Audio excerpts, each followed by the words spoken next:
জামিয়া আহমদ ফাঁসি দিতে বসো। জামিয়া আহমদ আমরা রোহিত ভাইকে হত্যা করছে, আমরা প্রতিবাদ আজকে অবরোধ সময় দিচ্ছি 9টা থেকে 12 পর্যন্ত। আমাদেরকে বিভিন্ন গোষ্ঠী হত্যা করছে, বিভিন্ন গোষ্ঠী পুলিশকে প্রোটোকল দিয়ে হামলা করতেছে আমাদেরকে। তাদের সাথে কি আর্মি ছিল সেই আজকে আমাদেরকে তারা বিভিন্ন ধরনের বিভিন্ন হত্যা হামলা করতেছে। বিভিন্ন গোষ্ঠী বলতে কাদেরকে বোঝাচ্ছেন? বিভিন্ন রাজনৈতিক দল, বিভিন্ন রাজনৈতিক দল। আমরা সুন্দর রাজনৈতিক দল করি না, আমরা রাজনৈতিক করে আমরা কি করি, আমরা আকিদা। পুলিশ কি প্রথম পদক্ষেপে আমাদের উপর কঠোর হয়েছে? হ্যাঁ, আমাদের প্রথম থেকে কঠোর হয়েছে, গুরুত্ব হয়েছে। তারপর আমি একটা কথা বলতে চাই, পুলিশের একটা বাধ্যবাধকতা অবশ্যই আছে। সরাসরি আমাদেরকে গুলি করে। রইসুদ্দিন হত্যাকাণ্ডের প্রতিবাদে উত্তপ্ত কুমিল্লা ও চট্টগ্রাম।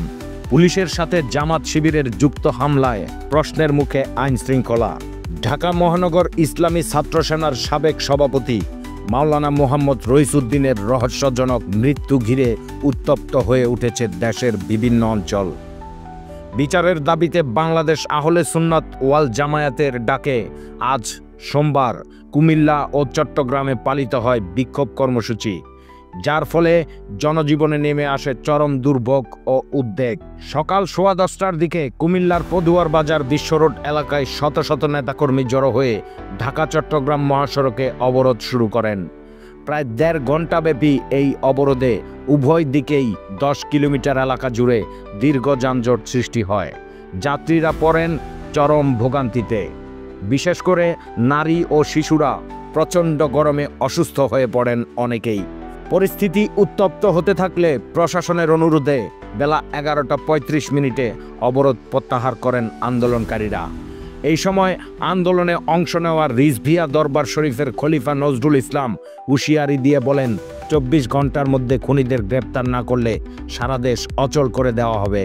অপরদিকে একই দাবিতে চট্টগ্রাম নগরীর মুরাদপুর এলাকায় আহলে জামিয়া মাদ্রাসার ছাত্ররা জড়ো হয়ে স্লোগান দিতে থাকলে সেখানে ভয়াবহ পরিস্থিতির সৃষ্টি হয়।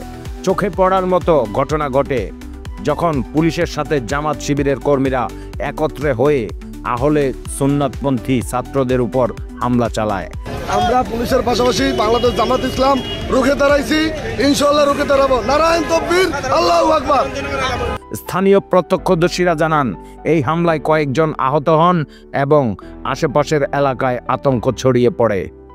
বিক্ষোভ চলাকালে জামাত শিবিরের একজন কর্মী গর্বের সাথে বলেন, জামায়াতে ইসলামী বাংলাদেশ পুলিশের সাথে একত্রিত হয়ে এদেরকে প্রতিহত করবে। এই বক্তব্য জনমনে গভীর উদ্বেগের সৃষ্টি করেছে।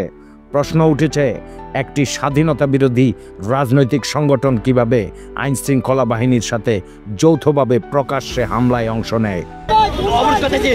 বিভিন্ন গোষ্ঠী পুলিশকে প্রোটোকল দিয়ে হামলা করতেছে আমাদেরকে। তাদের সাথে কি আর্মি ছিল সেই আজকে আমাদেরকে তারা বিভিন্ন ধরনের বিভিন্ন হত্যা হামলা করতেছে। বিভিন্ন গোষ্ঠী বলতে কাদেরকে বোঝাচ্ছেন? বিভিন্ন রাজনৈতিক দল, বিভিন্ন রাজনৈতিক দল। আমরা সুন্দর রাজনৈতিক দল করি না, আমরা রাজনৈতিক করে আমরা কি করি, আমরা আকিদা। আমরা শান্তি পর্যন্ত আমাদের 12টা পর্যন্ত অবরোধের পরে এখন কেন কর্মসূচি? আমাদেরকে আমরা করতে পারিনি ভাই, আমরা কি মেরে খেয়ে করে চলে যেতাম।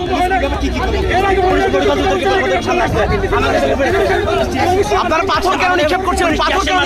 গুলি করছে, পুলিশ স্টেশন মারছে, গুলি করছে আমাদেরকে। পুলিশ কি প্রথম পদক্ষেপে আমাদের উপর কঠোর হয়েছে? হ্যাঁ, আমাদের প্রথম থেকে কঠোর হয়েছে, গুরুত্ব হয়েছে। তারপর আমি একটা কথা বলতে চাই, পুলিশের একটা বাধ্যবাধকতা অবশ্যই আছে। সরাসরি আমাদেরকে গুলি করে। এই ঘটনায় দুটি গভীর সংকেত উঠে আসছে।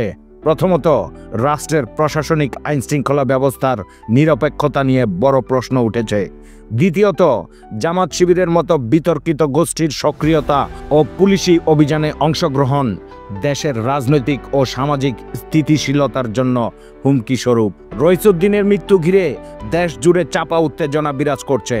আহলে সুন্নাতপন্থীদের উপর সহিংস দমনপীড়ন, পুলিশের নীরব ভূমিকা এবং জামাত শিবিরের অগ্রহণযোগ্য অংশগ্রহণ এই সমন্বয়ে একটি বিপজ্জনক বার্তা দিচ্ছে। দেশব্যাপী এখন অপেক্ষায় রইসুদ্দিন হত্যার সঠিক তদন্ত, বিচার এবং রাজনৈতিক প্রভাবমুক্ত আইন শৃঙ্খলা নিশ্চিত হবে কিনা।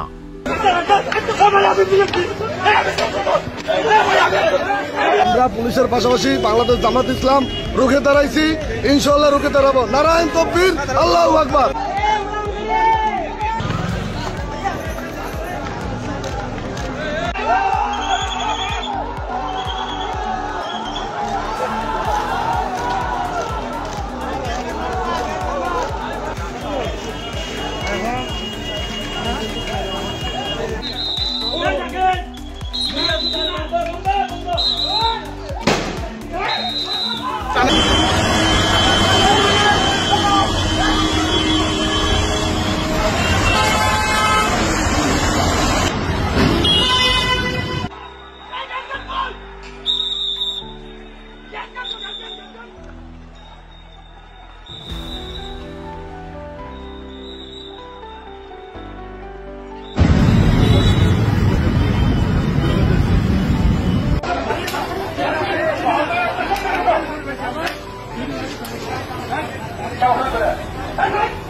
Hey!